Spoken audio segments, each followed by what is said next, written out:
Today we'll talk about chapter 12th of Bhakti Yoga. So, chapter 12 covers Bhakti Yoga in a beautiful manner.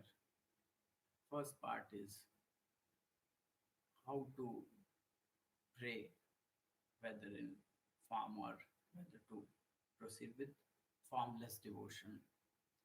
That's the question Arjuna asked Lord Krishna.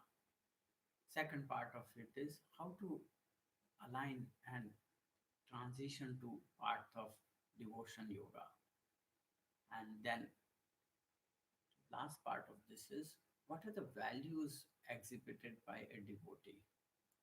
So this is how entire chapter 12 is, uh, starting with first part where Arjuna asks Lord Krishna evam satata yukta bhaktastam paripasate ye chaptaksham vittam tesham ke yoga vittama. So he asked Lord Krishna that between the people who pray you in form and who are doing formless devotion, who are superior. Maya aveshamanoeva nityukta upasate teshamam. So he says that those who are praying me in my humanly form, that part is easier because we have a body. In subsequent words, kleshodhi karastesham avyakta as asakta chetasam. So kleshodhi karastesham means it is little painful to proceed in the path of asakti with avyakt because we have a body.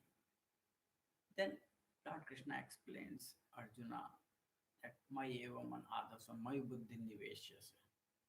So he says you devote your mind to me, you devote your intelligence to me. And if you are not able to devote अथ चित्तं समादतु न शक्नोसि मयि स्थिरम् अभ्यास योगेन माम इच्छाप्तुम Dhananjay. So he says, if you are not able to devote your mind and intelligence, then through continuous learning of bhajan, kirtan, shravan of all the religious discourses, kirtans, and everything, get that alignment to, to get into the path of yoga. Even if you are not able to do that, do all your activities surrendering to me. Abhyasita samartosi mat karma paramo bhava. If you are not able to do even practice, work for me. And if you are not even able to do that, then do all your karma but forget about the outcome. Just sarva karma phala tyaga. Just relinquish the outcome part of all your actions. Then he explains that between all these approaches, Shreyavi Jnanam Abhyasa, Jnana Dhyanam Vishishyate, Dhyanat Karma Phala Tyaga, Tyaga Shanti Anantaram. So he says that Shreyavi Jnana Abhyasa, rather than practice, wisdom is better. Better than wisdom is devoting your mind completely to God. Dhyan. Dhyan is when your mind is completely focused in a devotional way, visualizing God, and you are doing devotional dhyan. And if you are even superior to that is relinquish outcome of all the actions. So that's how you try to practice. Even if you are not able to get into path of devotion straight away, just relinquish the outcome. Life becomes very simple and easy. Then what are the characteristics of a bhakti yogi? Bhakti yogi is not the one who is completely ritualistic, but then missing the values completely. More important for a bhakti yogi is being spiritual, not ritual. Values are core of devotion, not the activities. Adveshta sarvabhutana maitra karuna evacha. nirmama nirahankara samdukha sukha shami adveshta sarvbhutanam. You do not have enmity towards anybody, right? And now if you look at all these words, right, these are very, very core scientific principles. If you want to look at how enmity towards others, when you are engrossed in thinking negative about others, body secretes hormones, your face muscles are actually stressed out. The people who are always scheming, their face muscles, their eyes become small, and all that happens, right? So body actually uh, get a different look and feel when you are kind, when you are helpful, when you are forgiving. Your body secretes different level of hormones. You have ease of appearance, but the same thing is completely different when you are having enmity towards others. You are always looking for pleasures. You are not treating pain and pleasure like samdukha sukha shami. Nirmamo nirahankara, no element of me and arrogance in my approach.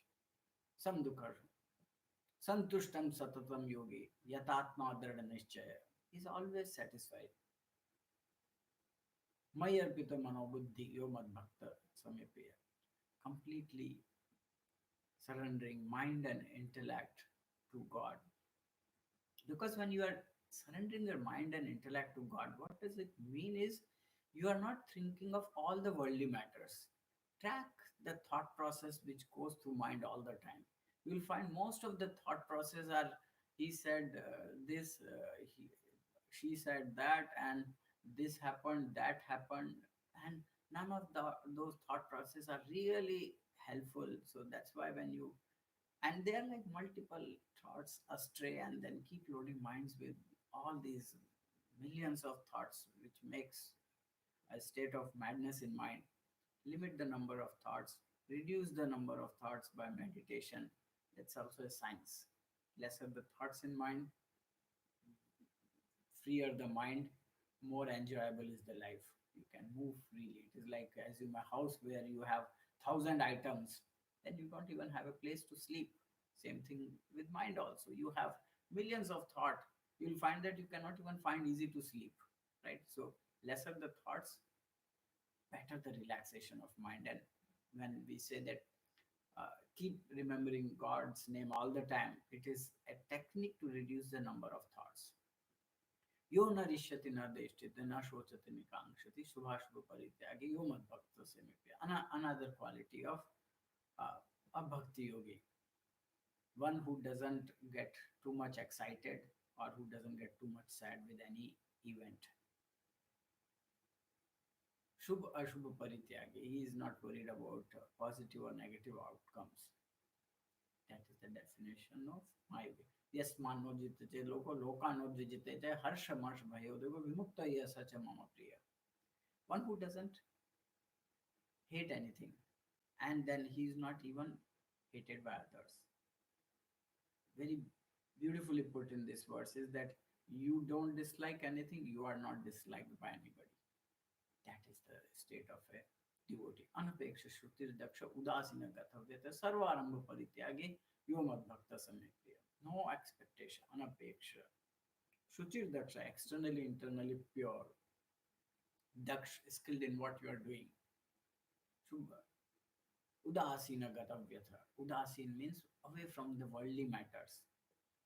Sarvarambha parityagi. All the actions people start with certain motive of uh, outcome, greed, or power, or money, or some materialistic aspects. But the devotee starts the action without motives. The actions are selfless in nature. Samashitra shatrocha mitrocha tatha manapamanayo is like equal with all types of people, enemies and friends. Shitoshna sukha dukkheshu samasanga vivarjita. In hot or cold also he is same.